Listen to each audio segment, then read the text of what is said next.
ভর কেন্দ্রের সরণের ফলে কৃত কাজ। নর্মালি আমরা কাজ হিসাব করছি, তো আজকে যে বিষয়টা দেখব যে কোনো একটা বস্তুর ভর কেন্দ্রের সরণের ফলে কিভাবে কাজ হিসাব করতে হয়। তো এখানে প্রথমে জানতে হবে যে ভর কেন্দ্র এটা আসলে কাকে বলে।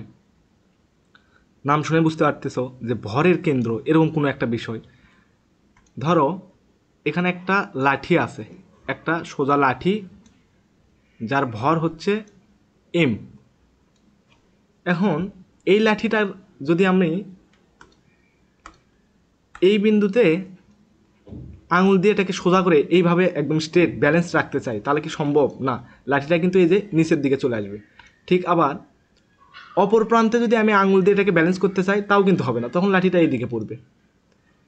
তাহলে আমাদের খুঁজে বের করতে হবে এমন একটা বিন্দু, যেই বিন্দুতে আমরা ঠিক সোজা উপরের দিকে যদি ফোর্স দেই এবং ফোর্স দিয়ে ধরে রাখি এবং এটাকে যদি একটু ব্যালেন্স করে রাখি, অর্থাৎ সোজা করে রাখি, তাতে যদি এই বস্তুটা কোনো দিকে না হেলে যায়, অর্থাৎ যদি ব্যালেন্স থাকে, তখন ওই বিন্দুটাকে বলা হবে ভর কেন্দ্র। যেমন এই লাঠিটার ঠিক দেখো মিড পয়েন্টে যদি আমরা এভাবে আঙুল দিয়ে উপরের দিকে ব্যালেন্স করে রাখতে চাই, তাহলে অনেক চেষ্টা করলে কিন্তু সম্ভব ব্যালেন্স রাখা, অল্প কিছুক্ষণের জন্য ব্যালেন্স থাকবে।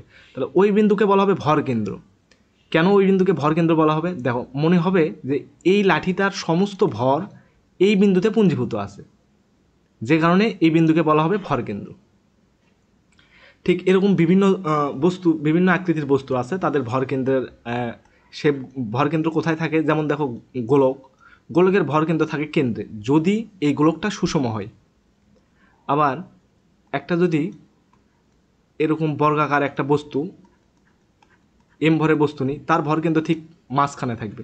আবার আয়তাকার বস্তু যদি, সেটাও যদি সুষম বস্তু হয় বা ঘনক আকৃতির বস্তু, সেটা কিন্তু একদম ভিতরে হবে এবং ওই দুই কর্ণের যোগফল বরাবর এই পয়েন্টে। তাহলে ভর কেন্দ্র মানে হচ্ছে এমন একটা বিন্দু যেখানে কোনো একটা বস্তুর সমস্ত ভর পুঞ্জীভূত আছে এমন মনে হয়। তাহলে এই ভর কেন্দ্রটার সরণের ফলে কৃত কাজ কি, এই টপিকটা কেন গুরুত্বপূর্ণ? দেখো, আমাদের বেলাতেই এমসিকিউ আসছিল বোর্ড পরীক্ষাতে, যদিও বোর্ড পরীক্ষাতে খুব কম আসে, তবে ভর কেন্দ্র সরণ মানে ভর কেন্দ্র সরণের ফলে যে কৃত কাজ হিসাব করতে হয়, এই টপিকটা কিন্তু আবার হচ্ছে বোর্ড পরীক্ষার যে সিকিউ আছে, সিকিউর জন্য গুরুত্বপূর্ণ। আবার হলো অ্যাডমিশন টেস্টের এমসিকিউ প্লাস রিটেন দুই ক্ষেত্রে কিন্তু খুবই গুরুত্বপূর্ণ। আচ্ছা, এক মিনিট। এখন এটার একটা এক্সাম্পল, যেমন ধরো এখানে একটা ইটে আছে ভূমির ওপরে, সেই ইটটাকে আমরা করছি কি, এইভাবে তাকে সোজা করে রাখছি। তাহলে ইটটা প্রথমে শুয়েছিল, তাকে সোজা করে রাখছি, এর ফলে কৃত কাজ কি হয়েছে? কোনো কিন্তু স্মরণ হয় নাই। তাহলে এখানে কি কোনো কৃত কাজ হয়েছে? ডাব্লিউ ইকুয়াল টু হোয়াট, কৃত কাজ হলে তার মান কত, কিভাবে হিসাব করব? তা আমরা নর্মালি কৃত কাজ করতাম কি, এম জি এইচ, এইচ হচ্ছে উচ্চতা, অর্থাৎ এই ইটেটাকে কত দূর উপরে ওঠানো হয়েছে এটা আমরা শিখছিলাম। এইচ উচ্চতায় উঠালে কৃত কাজ হবে এম জি এইচ। কিন্তু এবার দেখো, ইট প্রথমেও ভূমি বরাবর ছিল, ভূমির উপর পড়েছিল, পরেও ভূমির উপরই পড়ে আছে, কিন্তু শুরুতের যে অবস্থান আর আমরা হলো শেষে যে অবস্থানে আনছি, এই দুটো অবস্থানের ভিতর কিন্তু একটা পার্থক্য আছে। তাহলে এই ক্ষেত্রে কৃত কাজ কীভাবে বের করব? এবার করব কি, আমরা ভর কেন্দ্রের সরণ যেটা, এটাতে কাজ হিসাব করব। অর্থাৎ এই এম জি এইচ, এইচটা হচ্ছে কি দিলাম, এইচ হচ্ছে এখানে ভর কেন্দ্রের সরণ, এইচ হচ্ছে ভর কেন্দ্রের সরণ। যেমন ধরো এই যে ইটেটা আছে শুরুতে একদম, এই ইটের ভর কেন্দ্র কোথায় থাকবে? দেখো, এই ইটের ভর কেন্দ্র থাকবে একদম ইটেটার বাইরের কোনো পৃষ্ঠ বরাবর না, একদম ভেতরে থাকবে। ধরো এই এই ইটের এই যে এই দৈর্ঘ্যটা, এটাই কিন্তু বর্তমানে উচ্চতা আকারে আছে, এই যে এটা। তাহলে এই দৈর্ঘ্যটা হচ্ছে ধরে নিলাম হচ্ছে এ। তাহলে এর ভর কেন্দ্র কোথায় থাকবে? এর ভর কেন্দ্র ভূমি থেকে কত দূর উপরে থাকবে? হ্যাঁ, ভূমিটা কোনটা? ভূমিটাকে আমরা আগে ইন্ডিকেট করে নিই, ভূমিটাকে আগে ইন্ডিকেট করে নিই। এই যে এটা ধরো ভূমি, এটা ভূমি। আচ্ছা, এটাও কিন্তু ভূমির উপরেই আছে, এটা ভূমির উপরেই আছে, একটু উপরে দেখা যাচ্ছে। তাহলে প্রথম এই যখন এই অবস্থানে আছে ইটটা, তখন কিন্তু ভর কেন্দ্র এই যে দৈর্ঘ্যটা আছে, এই দৈর্ঘ্যর মিড পয়েন্টে থাকবে, একটু ভিতরে থাকবে। তার ভিতরে সমস্যা না, আমরা শুধু দেখব ভূমি থেকে এটা কত উচ্চতায়। ধরো ভূমি থেকে এই যে এতটুকু উচ্চতায় আছে, এইটুকু উচ্চতা কত? এ ডিভাইডেড বাই 2, ঠিক আছে? এটা হচ্ছে আদি অবস্থান। এরপরে ইটের দৈর্ঘ্যটাকে আমরা ধরলাম হচ্ছে এল। তাহলে দেখো, এবার ইটটাকে তার দৈর্ঘ্য বরাবর ভূমির উপরে রাখা হয়েছে। এবার এই পুরো দৈর্ঘ্যটা এল, ভরকেন্দ্র কোথায় থাকবে? ওই যে ভরকেন্দ্র তো আগের জায়গাতেই আছে, ঠিক হচ্ছে এই যে এই দৈর্ঘ্যটার মাঝখানে, তার মানে ধরো এই একটা পয়েন্টে থাকবে, এবং এইটুক দৈর্ঘ্য কত হবে? এইটুক দৈর্ঘ্য হবে তাহলে এল ডিভাইডেড বাই 2। এবার আমরা দেখব ভরকেন্দ্র আসলে কতটুক সরে গেছে। দেখো শুরুতে ভরকেন্দ্র ছিল এই যে এই বিন্দুতে, তাহলে এই বরাবর একটা রেখা টানলাম। আচ্ছা, তার মানে শুরুতে ভরকেন্দ্র ছিল এই বিন্দুতে, এটা ইনিশিয়াল আই দিয়ে প্রকাশ করলাম, আর এটা পরবর্তীতে ইটটাকে খাড়া করার পর ভরকেন্দ্র এখানে আসে। তাহলে ভরকেন্দ্র সরণ কতটুকু হবে? ভরকেন্দ্র সরণ এটা কিন্তু হবে এই যে এইটুকু দৈর্ঘ্য, এইটুকু দৈর্ঘ্য হবে ভরকেন্দ্রের সরণ। এটা আমরা কিভাবে বের করব? এই ভরকেন্দ্রের সরণ এখানে লিখি, ভর কেন্দ্রের সরণ উলম্ব বরাবর সরণ, ঠিক আছে? সরণ বলতে এই সরণ না কিন্তু, দেখো তোমরা আবার এটা ভুল বুঝো না যে এই বিন্দু থেকে বস্তুটা এখানে আছে তাহলে সরণ কোনটা, এই যে এটা হওয়ার কথা, এটা কিন্তু না, উলম্ব সরণটাকে বিবেচনা করতে হবে। আচ্ছা আমি এখানে লিখেই দিই ভরকেন্দ্রের উলম্ব সরণ, উলম্ব সরণ মানে ওয়াই অক্ষ বরাবর কতদূর সে সরে গেছে, এটা হচ্ছে L divided by 2 minus A divided by 2, তার মানে half into L minus A, এটা হচ্ছে ভরকেন্দ্রের সরণ। তাহলে এখান থেকে কিন্তু আমরা কৃতকাজটা সহজে হিসাব করতে পারি। কৃতকাজ কি আসবে? কৃতকাজ তাহলে ইটটাকে এরকম অবস্থার পরিবর্তন করলে কৃতকাজ আসবে হচ্ছে এম জি, এরপর এইচের জায়গায় এই মানটা হাফ ইন্টু এল মাইনাস এ। আচ্ছা এটা হচ্ছে অ্যান্সার। আজকে এটা অত গুরুত্বপূর্ণ না, কিন্তু যেটা গুরুত্বপূর্ণ এটা বোঝানোর জন্য আমি এই ভরকেন্দ্র সম্পর্কে একটু হালকা ধারণা দিয়েছি। নিউটনীয় বলবিদ্যা যখন পড়বা তখন ভরকেন্দ্র নিয়ে ডিটেলস আলোচনা আছে, এরপর মহাকর্ষ অভিকর্ষ চ্যাপ্টারেও কিছুটা আলোচনা রয়েছে এই ভরকেন্দ্রের উপর। এখন আপাতত আমরা একটা এইচএসসি মানে বোর্ড স্ট্যান্ডার্ড যে ম্যাথ আসে তার উপর একটা টপিক পড়ব। ধরো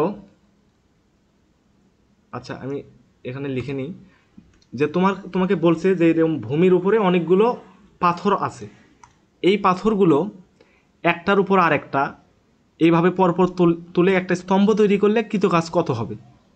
তাহলে চিন্তা করো, ধরো পাথর এখানে দেয়া আছে, এই যে এটা একটা বর্গাকৃতির পাথর, এটা হলো একটা বর্গাকৃতির পাথর, এরকম অনেকগুলো পাথর আছে যেগুলোর আকৃতি সেম, অনেকগুলো পাথর আছে আকৃতিগুলো এগুলোর কি হবে? সেম। তাহলে সবগুলো এরকম ভূমি বরাবর আছে। এখন তুমি করবা কি, তোমাকে বলা হবে যে এ বিন্দুতে একটার পর একটা করে, এখানে এ বিন্দুতে একটার পর একটা করে স্তম্ভ সাজাও, এবং স্তম্ভ সাজাতে ধরো তোমাকে নির্দিষ্ট বলে দিল না যে এরকম 4-5টা 10টা পাথর সাজাতে কি পরিমাণ কাজ হবে, এই কাজটা হিসাব কর। এটা কিভাবে কাজটা আমরা হিসাব করব? তাহলে ওই একই কথা, আমরা পাথরগুলোর শুরুতে ভর কেন্দ্র কোথায় আছে, পরবর্তীতে পাথরটা এ বিন্দু নেওয়ার পর ভর কেন্দ্রের উলম্ব সরণ কতটুক, এটুকু দিয়ে আমরা একটা পাথর তুলতে কৃতকাজ কত, 2টা পাথর তুলতে কৃতকাজ কত, এভাবে পর্যায়ক্রমে কৃতকাজগুলো নির্ণয় করে যোগ করে দেব, তাহলে আমরা টোটাল কাজটা পেয়ে যাব। এখন এখানে একটা বিষয় জানার আছে, ধরো আচ্ছা এখানে আমি লিখে দিই পাথরগুলো বর্গাকৃতির, আচ্ছা ঘনক আকৃতির, বর্গ বললে কিন্তু ভুল হবে, অর্থাৎ পাথর এটা হচ্ছে একদম 3D শেপ, এরকম পাথর হবে,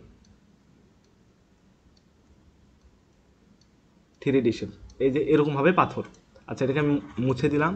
আমি এখন 2D নিয়ে চিন্তা করব, অর্থাৎ পাথরের এই উচ্চতা আর দৈর্ঘ্য নিয়ে কাজ করলেই হবে।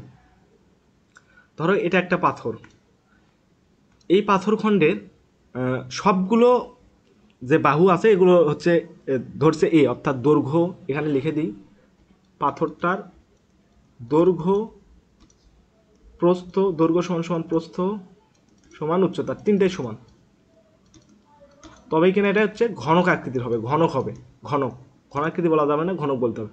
আর এই দৈর্ঘ্য প্রস্থ উচ্চতা সবগুলোর মানই হচ্ছে এ, এটা বলা আছে, তার মানে এইটুকু দৈর্ঘ্য, এই বাহুর দৈর্ঘ্য এ, এই বাহুর দৈর্ঘ্য এ। এখন দেখো এই পাথরটাই কিন্তু আমি এই যে নিচে দিছি, কোশ্চেন কি পাথরগুলোকে এই যে প্রথম পাথর, দ্বিতীয় পাথর, তৃতীয় পাথর, এভাবে পাথর আছে অনেকগুলো আছে, এই পাথরগুলোকে এই বিন্দুতে একটার পর একটা সাজাতে কি পরিমাণ কাজ হবে? তাহলে চলো আমরা প্রথম পাথরটাকে এখানে আমরা যদি নিয়ে আসি তাহলে কি হবে? তাহলে প্রথম পাথরটাকে আমি এই বিন্দুতে নিয়ে আসলাম, এখানে আমার একটু আঁকাতে 19-20 হলে কোনো সমস্যা নাই, হাতে আর্ট করতেছি এই জন্য একটু ঝামেলা হতে পারে। দেখো আমরা প্রথমে করলাম কি, এই প্রথম পাথরটাকে এই ভূমি থেকে আমরা এই বিন্দুতে নিয়ে আসছি, তার ফলে কৃতকাজ কত?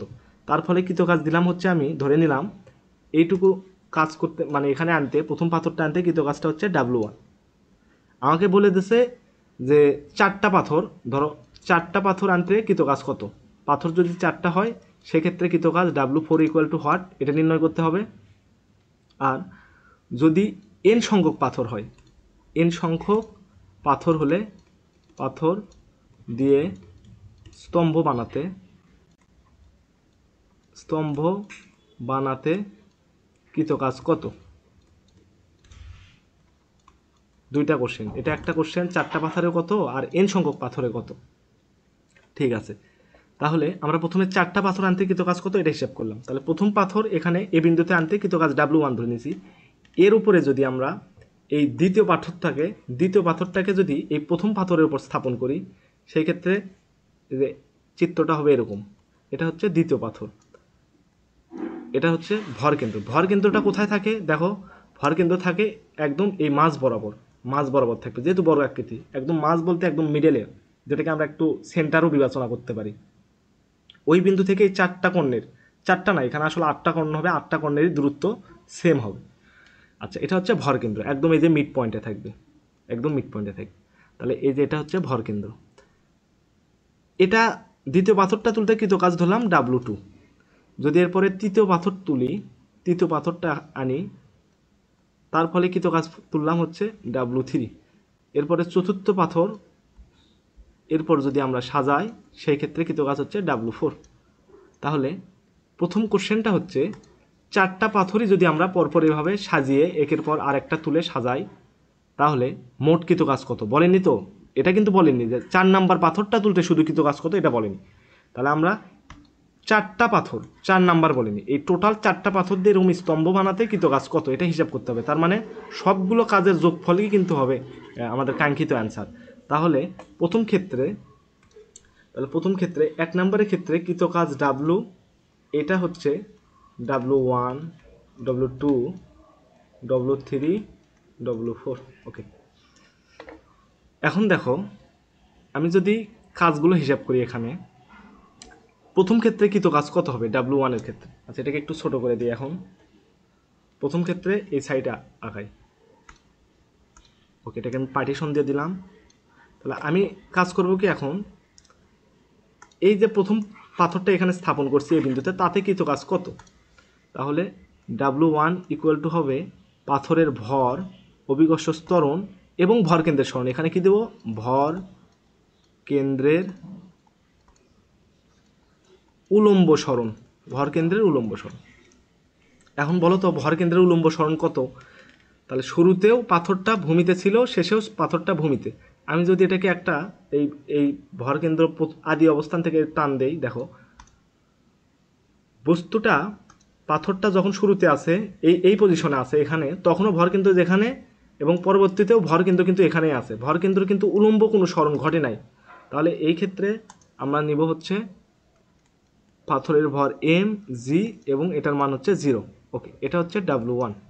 এরপরে W2 এর মান কত হবে, W2 মানে এই দ্বিতীয় পাথরটা আনতে কৃতকাজ কত। এটাকে আমরা মিশে দেই, এই লাইনটা লাগবে না, এটাকে মিশে দিলাম। তাহলে দেখো দ্বিতীয় পাথরের ক্ষেত্রে শুরুতে ভরকেন্দ্র ছিল এই বিন্দুতে থাকা মানে এই যে এই পয়েন্ট, দুইটা পয়েন্ট সেম, তার মানে শুরুতে ভরকেন্দ্র ছিল এতটুকু এই বিন্দুতে, পরবর্তীতে ভরকেন্দ্র আসছে এই বিন্দুতে। এইটুকু হচ্ছে ভরকেন্দ্রের সরণ, এই সরণের মান কত, এইটুকু হচ্ছে ভরকেন্দ্রের সরণ। তাহলে দেখো এই পুরো দৈর্ঘ্যটা কত, এই পুরো দৈর্ঘ্যটা a। তাহলে আমি যদি বলি পুরো দৈর্ঘ্য যদি a হয়, তাহলে এই যে এতটুকু দৈর্ঘ্য মানে হাফ, এই যে এইটুকু দূরত্ব কত হবে, সেটা হবে a/2। তাহলে আমি এইটুকু a/2 লিখলাম। একইভাবে এইটুকু মানও হবে a/2, এই যে এইটুকু মানও হবে a/2। অর্থাৎ এই যে দূরত্বটা আছে এটাই কিন্তু ভরকেন্দ্রের সরণ, এবং এই ভরকেন্দ্রের সরণ হচ্ছে a/2 এর যোগফল। এখন এটাকে মিশে দিই, a/2 এর যোগফল। তাহলে পরবর্তীতে আমরা লিখতে পারি হচ্ছে mg। এবার ভরকেন্দ্রের সরণ দ্বিতীয় পাথরের ক্ষেত্রে কত হবে, a/2 প্লাস a/2। এটা যদি লিখি তাহলে mg a, এটা হবে W2 এর মান। এরপর W3 এর মান কত হবে, W3 এর মান হবে, অর্থাৎ এই যে এই পাথরটার ক্ষেত্রে কৃতকাজ কত। দেখো ভরকেন্দ্রের সরণটা দরকার, তাহলে এই বিন্দু আর এই বিন্দুর ভিতর দূরত্ব কত? তৃতীয় পাথর কোনটা? এটা না, কিন্তু তৃতীয় পাথর হচ্ছে এই যে এটা হচ্ছে তৃতীয় পাথর।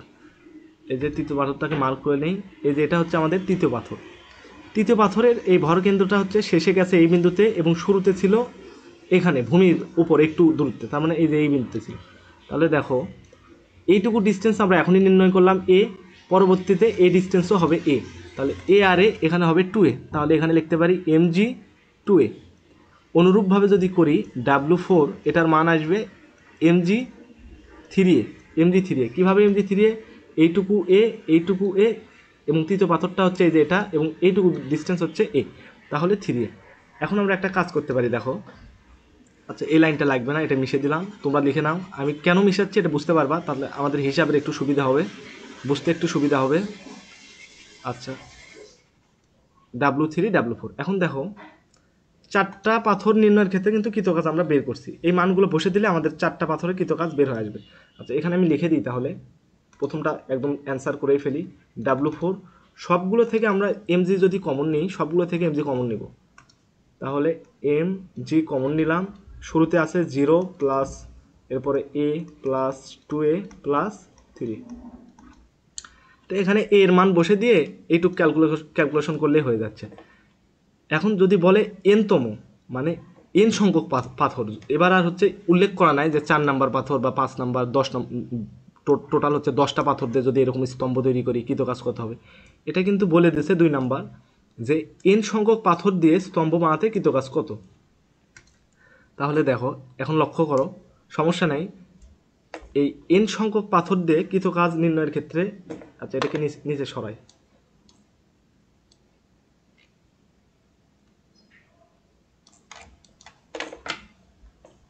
2 নাম্বার, সেটা হলো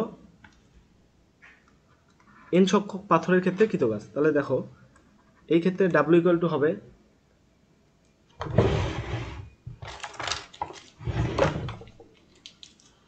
এই ক্ষেত্রে শুরুতে W ইকুয়াল কি ছিল?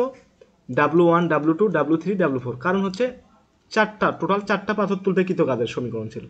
এবার হচ্ছে এন সংখ্যক, তাহলে কি হবে? W1 যোগ W2 যোগ W3। এখন এন এর মান কি আমরা জানি না, এজন্য ডট ডট দেব, লাস্টে হচ্ছে WN, কারণ দেখো শুরুতে ছিল 4 নাম্বার পাথর, চারটা পাথর তুলতে কত, তাহলে W4 লাস্টে ছিল, এখানে আমাদের এন সংখ্যক পাথর, তাই হচ্ছে WN লাস্টে, এ পর্যন্ত গেলেই শেষ হয়ে যাবে। এখন সব ঠিক আছে, আমরা কিন্তু এই W1 W3 W4 সব কিছুর মানে এভাবে আগের মতোই হিসাব করতে পারবো, কিন্তু WN এর মান কত হবে? আচ্ছা খেয়াল করো, আমরা এখন বের করবো WN এর মান কত, 2 নাম্বারটা করতেছি, তাহলে এখানে ডট ডট দিলাম, WN ইকুয়াল টু হট। চিন্তা করো যখন ছিল W1 সব ক্ষেত্রে কিন্তু এই যে mg কমন থাকতেছে, আর এক্সট্রা কি শুরুতে আছে 0, পরবর্তীতে a, তারপরে 2a, তারপরে 3a। এখন লক্ষ্য করো যখন W1 তখন কিন্তু এখানে 0, 1 কমে গেছে, আবার এখানে 2 হলে এখানে কিন্তু 1, এর সামনে মনে মনে 1 আছে, 1 কমে গেছে, এখানে 3 হলে এখানে 2, 1 কিন্তু কমে গেছে, 4 হলে এখানে 3, তাহলে এখানে যদি n হয়, তাহলে এখানে কি হবে? mgটা সেম থাকবে, এর সামনে কত বসবে? তাহলে আমরা কি দেখলাম যে এই W এর এখানে যে সংখ্যাটা থাকে এর সামনে সেখান থেকে 1 কমে যায়, অর্থাৎ এর সামনে যেটা হবে সেটা হচ্ছে n-1 ইন্টু a। দেখো সেম কিন্তু আগের মতোই, ঠিক আছে। তাহলে WN এর মানটা আমরা হিসাব করছি। এখন যদি এই মানগুলো আমরা এখানে বসাই, এই যে এই সমীকরণে বসাই দিই, তাহলে কি আগের মতোই এই mgটা কমন যাবে, mgটা কমন নিলাম, কমন নিলে শুরুতে থাকবে হচ্ছে, দেখো দেখে বলি, এই যে শুরুতে একদম কি আছে এখানে 0, তারপর হচ্ছে a প্লাস 2a, এভাবে একটা করে a বৃদ্ধি পাচ্ছে, তাহলে শুরুতে 0 প্লাস এখানে হচ্ছে a plus 2a plus 3a, এভাবে 4a 5a 6a চলতে থাকবে, লাস্টে যায় n-1 ইন্টু a। আচ্ছা এটাকে থার্ড ব্র্যাকেট দিলাম, এখান থেকে কিন্তু আবার আমরা a কমন নিতে পারি, তাহলে mg এখান থেকে কমন নিলাম হচ্ছে a কমন নেওয়ার পর এখানে কি থাকবে? 1 2 3 4 প্লাস ডট ডট ডট লাস্টে n-1, থার্ড ব্র্যাকেট। এখন দেখো এই যে এইটুকুর একটা মান আছে ধারার, এই ধারার মানটা কত এটা আমরা আগে পড়ছিলাম, এটা হবে হচ্ছে n-1 into N divided by 2। এখন এটা যদি আমরা এই পরের লাইনে এটাকে বসাই তাহলে হচ্ছে mg into A N into N minus 1 divided by 2। এটাই হচ্ছে কৃতকাজের সমীকরণ। তার মানে দেখো এখানে সুবিধাটা কি হলো আমাদের, এই ফর্মুলাটা যদি আমরা মনে রাখি, এটা যদি আমরা মাথায় রাখি, কিভাবে ফর্মুলাটা আসলো এটা দেখলাম, যদি মাথায় রাখি তাহলে আমরা ইজিলি অঙ্কগুলো করতে পারবো। পাথরের ভরটা দরকারের জন্য, আর অভিকর্ষ ত্বরণের মান তো আমাদের জানা। এ হচ্ছে যে পাথরটা বলবে সেই পাথরের ভর কেন্দ্রটা কত, এই যে পাথরের দৈর্ঘ্য হচ্ছে যদি এ হয়, যদি বড় আকৃতির পাথর হয় তখনই কিন্তু এটা সত্য হবে। বড় আকৃতি না হলেও কোনো প্রবলেম নাই, যদি আয়তাকার হয় তাও কোনো প্রবলেম নাই। তোমাকে দেখতে হবে শুধু এটা উচ্চতা কিনা, তাহলে এটাকে কিন্তু পাথরের উচ্চতা বলে ধরতে হবে। এ হচ্ছে উচ্চতা, উচ্চতা পাথরের উচ্চতা। ঠিক আছে, এই মানগুলো বসালে কিন্তু আমরা হচ্ছে প্রবলেম সলভ করতে পারবো। দেখো এটার উপরেই একটা ম্যাথমেটিক্স নিচে দেখতে পাচ্ছি আমরা, এটাকে একটু নিচে নামাই। প্রবলেমটা বলছে কি যে একটি 5টি হচ্ছে ঘনকাকৃতির পাথর খণ্ডের প্রতিটির আয়তন দেওয়া আছে, ভর 300 কেজি দেওয়া আছে, এদের একটি অপরটির উপর রেখে একটি স্তম্ভ প্রস্তুত করতে কৃতকাজের পরিমাণ বের করো। যদি একটা স্তম্ভ, এখন আর কোনো আলোচনা নাই, একদম ডিরেক্ট সমাধান। সেটা হলো আমরা একটু আগে শিখছিলাম কৃতকাজ ডাব্লিউ এর পরিমাণ কি হবে, mg তারপর হচ্ছে এ এবং উপরে n into N minus 1 divided by 2। ঠিক আছে, তাহলে পাথরের ভরটা এখানে বসাই। আচ্ছা এখানে কি কি দেওয়া আছে আসে লিখে নিই। পাথরের ভর m ইকুয়াল টু 300 কেজি। ওকে, জি এর মান তো আমাদের জানা 9.8 মিটার পার সেকেন্ড স্কোয়ার। পাথরের সংখ্যা হচ্ছে 5টি, এর মান 5। এইবার একটু ঝামেলা আছে, দেখো একদম সহজ ঝামেলা, যে প্রতিটা পাথরের আয়তনটা বলে দিছে, আর একটা জিনিস বলে দিছে পাথরটা কিন্তু ঘনক আকৃতি। আচ্ছা দুটাকে একটু মার্ক করে, ঘনক আকৃতির পাথর আর হচ্ছে প্রতিটা পাথরের আয়তনটা বলে দেওয়া আছে। ঠিক আছে, এখান থেকে আমরা সব কিছুর মানই কিন্তু পাইছি, এই যে mg এর মান পাইছি, n এর মান পাইছি, 2 এর মান তো পাইছি আগেই, 2 এর কোনো মান আছে নাকি, 2 এর মান 2, এর মানটা কত এটা বের করতে হবে। তাহলে এর মান বলা নাই, কিন্তু বলে দিয়েছে আমাদের যে পাথরের কথা বলতেছে এই পাথরটা ঘনক আকৃতির এবং প্রত্যেকটার আয়তন হচ্ছে 0.216 মিটার কিউব। তাহলে একটা ঘনকের আয়তন সমান কি হয়, ঘনক আমরা কিন্তু জানি ঘনক কি হয়, এটার হচ্ছে দৈর্ঘ্য প্রস্থ উচ্চতা তিনটাই সেম থাকে। যদি এইভাবে আঁকাই আমি, তাহলে দেখো এই পাথরটার আমি এটাকে ধরলাম হচ্ছে দৈর্ঘ্য, এটা হচ্ছে প্রস্থ এবং এটা হচ্ছে উচ্চতা ধরলাম, কিংবা এভাবেও করতে পারো। আচ্ছা সমস্যা নেই, আমি এটা করছি, এটাই 3D চিত্র তো এটা বুঝতে একটু প্রবলেম হবে। এই পাথরের আয়তন কি জানি আমরা, আয়তন জানি হচ্ছে এ কিউব। এ কিউবের মানটা দেওয়া আছে, আমাদের দরকার শুধু এর মান। তাহলে এ কিউবের মান দেওয়া আছে 0.0.216, এরপরে হচ্ছে মিটার কিউব। এরপরে এটাকে যদি সলিউশন করি তাহলে এর মান কত আসবে, ক্যালকুলেটর করি। আচ্ছা এটা যদি সলিউশন করি,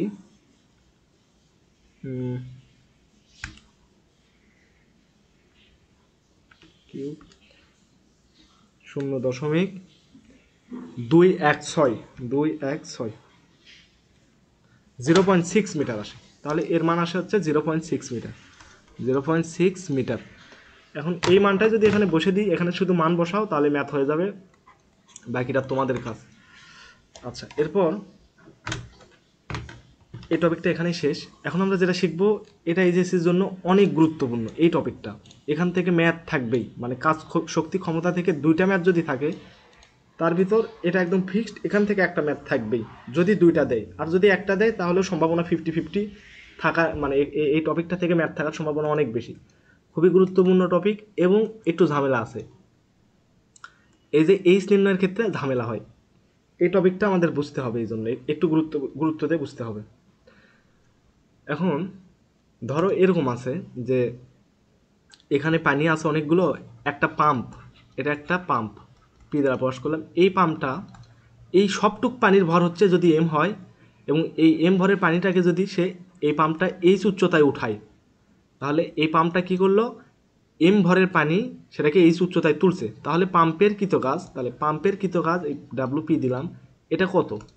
এই পাম্পের কৃত কাজ ডাব্লিউ করে লেখা এভাবে যে পানির ভর, এরপর হচ্ছে অভিকর্ষ ত্বরণ এবং কতটুকু উচ্চতায় তুলছে আসলে, এটা হচ্ছে পাম্পের ক্ষেত্রে কৃত কাজ, এইভাবে নির্ণয় করা হয়। এখন এইটা দিয়ে যে প্রবলেমগুলো থাকে এটাকে মোটামুটি 4টা টাইপে ভাগ করা যায়, 3টা টাইপই খুবই গুরুত্বপূর্ণ, আর একটা টাইপ ম্যাথের মাধ্যমে আমরা করব এক্সাম্পলের সাহায্যে। তাহলে দেখো টাইপ 1 প্রথমে,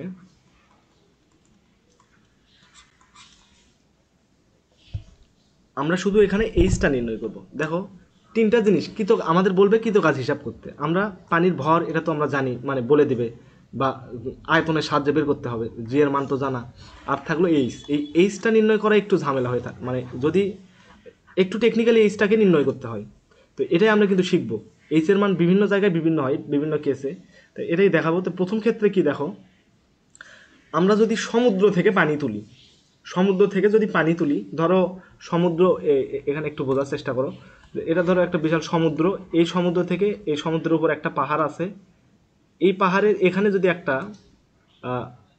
পানির পাম্প বসালাম, এই পানির পাম্প দিয়ে এই দিক থেকে ধরো পানি পড়তেছে, আর পানিটা এখান থেকে এইচ উচ্চতায়, এইটুকু উচ্চতা হচ্ছে এইচ, এইটুকু উচ্চতা হচ্ছে এইচ।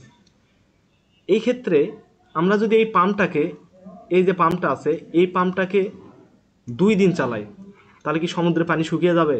3 দিন, 4 দিন, এভাবে যদি 4 বছরও চালাই তাও সমুদ্রের উচ্চতা কমবে না, কিন্তু পানির উচ্চতা কিন্তু এই যে এখানে থাকবে, পানি কিন্তু শুকাবে না।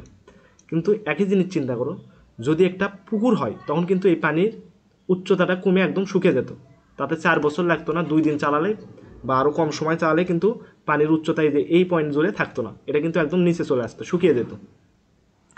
তাহলে এই যে 2টা কেস আমরা দেখলাম, সমুদ্রের ক্ষেত্রে পানি তুলতে এইচ এর মান ফিক্সড থাকতেছে, আবার পুকুরের ক্ষেত্রে যদি পানি তুলি, পানি যদি শুকায়, পুকুরকে যদি পানি শূন্য করি, তখন কিন্তু এই এইচ এর মানটা আর ফিক্সড থাকতেছে না, কারণ পানির যে উপরের লেয়ারটা এটা কিন্তু আস্তে আস্তে ধীরে ধীরে নিচে নামে।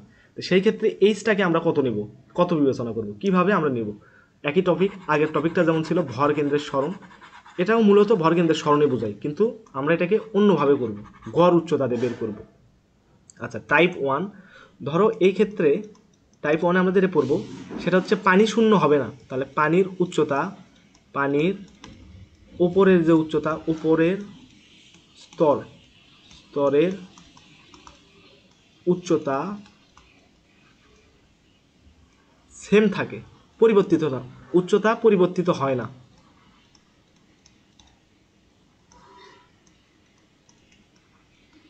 এটা কোশ্চেনে বলেই দিবে, এটা বলে দিবে কীরকমভাবে, এইচটা তখন তোমার এইচের মানটা একবারে সরাসরি বলে দিবে কীরকমভাবে, যে ভূগর্ভস্থ হতে 100 মিটার গভীর হতে 100 কেজি ভরে পানি তোলা হলো, এখানে বলে দিয়েছে যে 100 মিটার গভীর হতে 100 কেজি ভরে পানি তোলা হলো, তাহলে এইচটা এখানে ফিক্সড 100 মিটার, এই ক্ষেত্রে কোনো প্রবলেম হয় না। তাহলে এই ক্ষেত্রে এইচের মানটা কি থাকে, এইচের মান এটা ফিক্সড, এটা দেয়াই থাকে, এই ক্ষেত্রে আমাদের কোনো ঝামেলা নাই, আমরা সরাসরি করতে পারি। কিন্তু টাইপ 2 যেটা, যদি একটা পুকুর থাকে, এই পুকুর পানি দ্বারা পূর্ণ, এটাকে পানি শূন্য করতে কৃত কাজ কত, তখন কিন্তু ঝামেলাটা হয়। দেখো যদি এটা একটা পুকুর হয়, তাহলে পুকুরের তলের একটা ক্ষেত্রফল থাকে এ। আচ্ছা, এটা একটা পুকুর, এই পুকুরটা পানি দ্বারা পূর্ণ আছে, এই পুকুরটা হচ্ছে পানি দ্বারা পূর্ণ, একদম এই যে এতটুকু উচ্চতা পর্যন্ত পানি, পুকুর পানি দ্বারা পূর্ণ আছে। এই পুকুরের উপরে যদি আমরা একটা মোটর সেট করি বা পাম্প সেট করি, এটা হচ্ছে ইঞ্জিন, তাহলে দেখো পানিটা একদম সে ভূপৃষ্ঠ থেকেই পাবে, ভূপৃষ্ঠ বলতে একদম ভূপৃষ্ঠের কাছাকাছি, অর্থাৎ পাম্পের এই কেন্দ্রবিন্দু আর এই পানির উপরের স্তরের উচ্চতা কিন্তু একদম 0। কিন্তু এই পুকুরটাকে ধরো আমরা দুই ঘন্টা, এখানে হচ্ছে যে 2 ঘন্টার মতো সময় বা আরও একটু বেশি সময় চালালাম পাম্পটাকে, চালানোর ফলে তখন কি হবে, তখন পানিটা প্রায় শূন্য হয়ে যাবে, অর্থাৎ পানিটা একদম নিচের দিকে যখন চলে আসবে, পাম্পটা এখানেই থাকবে, তখন কিন্তু এই যে পাম্পের কেন্দ্রবিন্দু থেকে পানির যে স্তর আছে তার উচ্চতা কতটুকু নামে আসছে, দেখো এই যে এখানে নামে আসছে। এখন যদি আমরা ধরে নিই এই পুকুরের এই গভীরতাটা হচ্ছে এল, এই পুকুরের গভীরতা এটাকে ধরলাম হচ্ছে এল, এটা সবসময় আমরা এল ধরবো। এল আর এইচ এর ভিতর কিন্তু মিক্সড করা যাবে না, তাহলে ম্যাথ করার সময় ঝামেলা লাগবে। এই ক্ষেত্রে উচ্চতা হচ্ছে এল, উচ্চতা হচ্ছে, আচ্ছা এই উচ্চতা হচ্ছে এল। এখন সমস্যা হলো পানির ভর তো ফিক্সড, এই সম্পূর্ণ পুকুরের পানির ভর এটা ধরে নিলাম হচ্ছে এম, তাহলে পুকুরের সম্পূর্ণ পানির ভর, সম্পূর্ণ পানির ভর এটা হচ্ছে এম। কৃতকাজ নির্ণয় করতে বলছে, পুকুরটাকে একদম পানি শূন্য করতে কৃতকাজ কত। এই পুকুরটাকে যদি আমরা পানি শূন্য করি, সম্পূর্ণ পানি শূন্য করতে, পানি শূন্য করতে কৃতকাজ কত।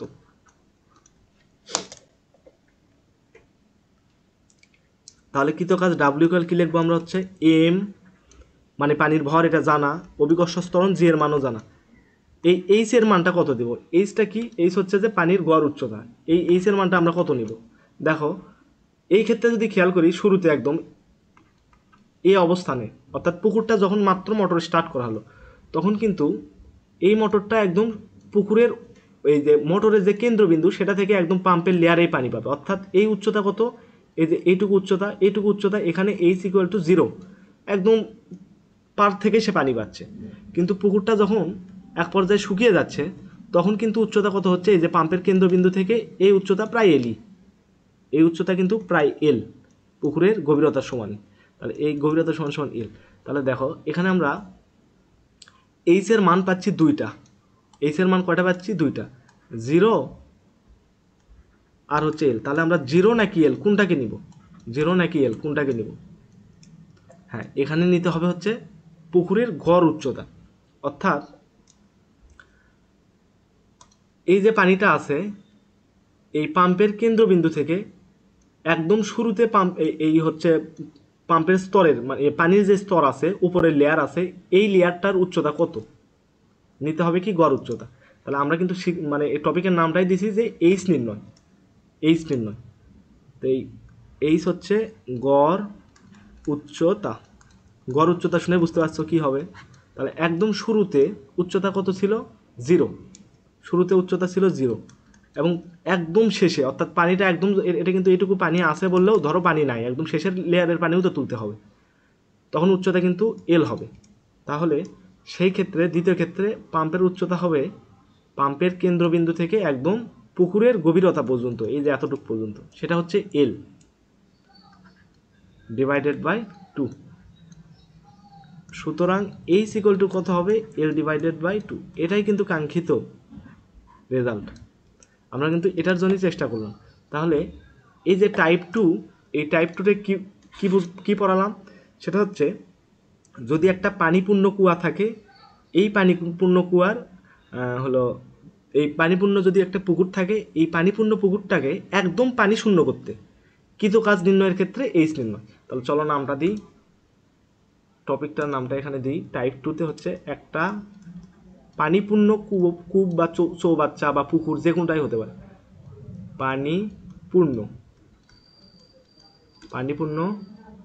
পুকুর দিলাম, কূপ, পুকুর, চৌবাচ্চা, যে কোনটাই হতে পারে, পুকুর এর পানি শূন্য করতে, পানি কিন্তু শূন্য, সম্পূর্ণ পানি শূন্য হয়ে যাবে, পানি শূন্য করতে এইচ নির্ধারণ।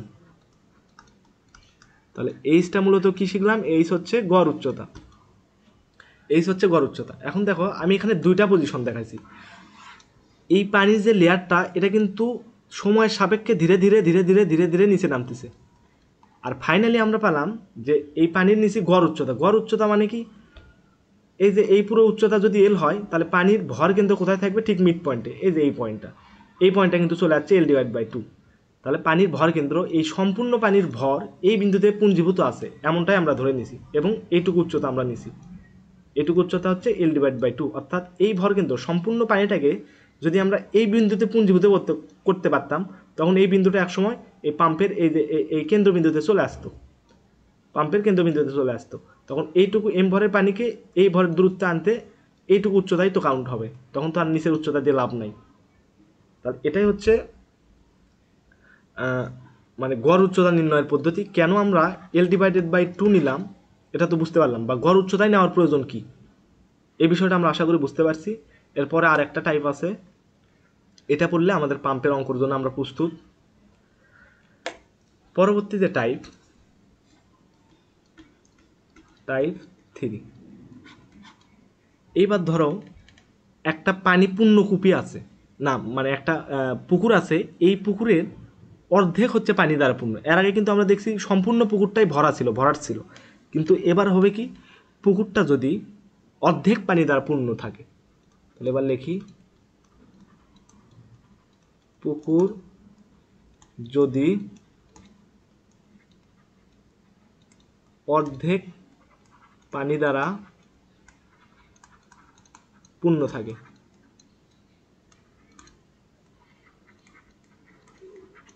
সেই ক্ষেত্রে এইচটা কি রূপ আসবে? একই, আগেরটা যদি বুঝতে পারো তাহলে এটা কিছুই না। ধরো এই যে এটা পুকুর, আচ্ছা এখানে পুকুরের পাড়ের উপরে পাম্প লাগানো আছে, আচ্ছা এই বিন্দুটা একদম পাড়ের উপরে আছে, ধরলাম যে এই বিন্দু থেকে এটা হচ্ছে পাম্পের কেন্দ্রবিন্দু ধরলাম। এই পুকুরের গভীরতাকে কি ধরবো আমরা? এল। এটা কিন্তু কখনো এইচ ধরো না, এই ধরলে কিন্তু প্রবলেম, তাহলে কিন্তু ম্যাথ করার সময় খুব ঝামেলা পড়বা। তাহলে এই পুরো দৈর্ঘ্যটা ধরলাম এল, পুকুরের গভীরতা এল কি? এল হচ্ছে গভীরতা। এখন এটা কিন্তু সম্পূর্ণ পানিপূর্ণ নাই, এই যে এটা পুকুরের সম্পূর্ণ যদি হয় এটা কিন্তু পানিপূর্ণ নাই, পুকুরের অর্ধেক পানি দ্বারা পূর্ণ আছে, অর্থাৎ এই যে এরকম একটা পয়েন্ট দিয়ে পানি পূর্ণ থাকবে। আচ্ছা এটাকে সবুজ কালি ব্যবহার করলাম, এই যে পুকুরের অর্ধেক হয়েছে, এই অর্ধেক পরিমাণ পানি দ্বারা পূর্ণ আছে, তার নিচের এইটুক পানি দ্বারা পূর্ণ আছে।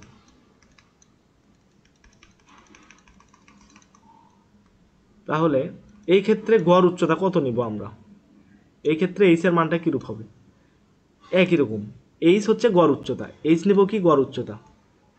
গড় উচ্চতা এইচ ইকুয়াল টু কি হবে? এটা লিখে দিলে ভালো হতো। তাহলে আমরা কি নিব? পাম্পের কেন্দ্রবিন্দু থেকে পানির যে উপরের লেয়ারটা আছে তার দূরত্ব। এইটুকু দূরত্ব কত? তাহলে পাম্পের কেন্দ্রবিন্দু হচ্ছে যে এটা ধরলাম, অর্থাৎ যে পয়েন্টে পানিটা আসলে নিচ্ছে ভিতরে সেই পয়েন্টটা ধরলাম এটা, এবং উপরের গভীরতা হচ্ছে যে পানির যে উপরের লেয়ার সেটা হচ্ছে এটা। এই দুইটা বিন্দুর মধ্যে দূরত্ব কত? দেখো এই পুরো দূরত্ব এল, তাহলে এই যে এই স্তরটা আছে হচ্ছে L/2 দূরত্বে, তার মানে এইটুকু দূরত্ব হচ্ছে L/2, এইটুকু L/2, এই সম্পূর্ণ মিলে এল। তাহলে এখানে বসাবো হচ্ছে L/2 প্লাস, এরপরে পাম্পের কেন্দ্রবিন্দু হতে পানির নিচের যে লেয়ারটা, এই যে নিচের লেয়ার, এই লেয়ারটার দূরত্ব কত? এই লেয়ারের দূরত্ব হচ্ছে এল, তাহলে এখানে দিলাম L/2, গড় উচ্চতা নিলাম। এখন একটা প্রবলেম আছে, এখানে দেখো কোশ্চেনটা কিন্তু একদম ক্লিয়ারলি বলা হয়নি, পুকুরে যদি অর্ধেক পানি দ্বারা পূর্ণ থাকে, পুকুরের অর্ধেক পরিমাণ পানি দ্বারা, পুরো পুকুরটার সম্পূর্ণ জুড়ে পানি নাই, অর্ধেক পানি আছে, এবং এই অর্ধেক পানিটাই তুলতে, অর্থাৎ যেটুকু পানি আছে এই সবটুকু পানি তুলতে কি পরিমাণ কাজ হবে? তাহলে এখানে কোশ্চেনটা লিখে দিই,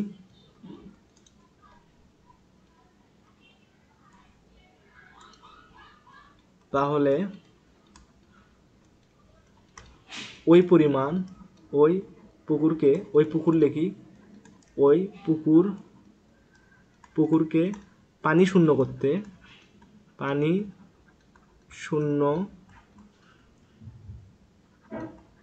করতে এইচ এর মান কত হবে? এইচ এর মান কত হবে? একদম ইজি। তাহলে এই যে গড় উচ্চতাটা নিলাম, তাহলে দেখো এখান থেকে হাফটাকে কমন নিলাম, তাহলে এখানে থাকবে L/2 প্লাস এল। আবার যদি ওর ভিতর থেকে হাফ কমন নিই, অর্থাৎ তোমরা যে এভাবে করতে পারো, লসাগু করে দেওয়া, নিচে 2, উপরে থাকবে L প্লাস 2L, তার মানে 1/4, এখানে থাকবে হচ্ছে 3L, অর্থাৎ এই ক্ষেত্রে উচ্চতা কত নিব? 3L/4। আচ্ছা, এটাই, এতটুকু শিখলেই আমাদের কাজ শেষ। এখন দেখো পানির ভরটা কিন্তু নির্ণয় করা শিখিনি আমরা। এখন দেখো, যদি এরকম একটা কূপ থাকে, এই কূপের নিচে হচ্ছে এরকম বৃত্তাকার, কূপের একটা ব্যাসার্ধ থাকে, কূপ তো গোল হয় আমরা জানি, এটা হচ্ছে কূপের একদম তলদেশ, এই ব্যাসার্ধটা দেওয়া আছে আর, এবং কূপের যে গভীরতা, এই কূপের গভীরতা দিচ্ছে হচ্ছে এল, অর্থাৎ এইটুকু ডিস্টেন্স হচ্ছে এল। তাহলে এই কূপটা যদি পানি দ্বারা পূর্ণ থাকে, এই কূপটা, এটা হচ্ছে একটা কূপ, এই কূপ যদি পানি দ্বারা এরকম পূর্ণ থাকে, তাহলে পানির ভর, আচ্ছা এটাকে আলাদা করে নিই, তাহলে এই ক্ষেত্রে পানির ভর কত হবে? পানির ভর এম সমান সমান হট। তা আমরা পানির ভর আর ঘনত্বর ভিতর সম্পর্ক জানি, যে ঘনত্ব এটা হচ্ছে ভরের সমানুপাতিক আয়তনের ব্যস্তানুপাতিক। তাহলে এখান থেকে লেখা যায় এম ইকুয়াল টু হচ্ছে রো ইন্টু ভি। এই রো এর মান কত? Rho equal to 1000 kg per metre cube. ঠিক আছে, তার মানে আমরা যদি এই কূপের আয়তনটা বের করতে পারি, ভি এর মানটা বের করতে পারি, রো এর মান তো জানা, তাহলে এম এর মানটা এখান থেকে বের করা যায়। তাহলে দেখো, এটার আয়তন, কূপের আয়তন কি হয়? যে কোনো কিছুর আয়তন, এটা হচ্ছে ক্ষেত্রফল, আয়তন, আয়তন সমান ক্ষেত্রফল, ক্ষেত্রফল গুণন উচ্চতা বা গভীরতা। আচ্ছা, এখানে আমি দিলাম হচ্ছে গভীরতা, গভীরতা।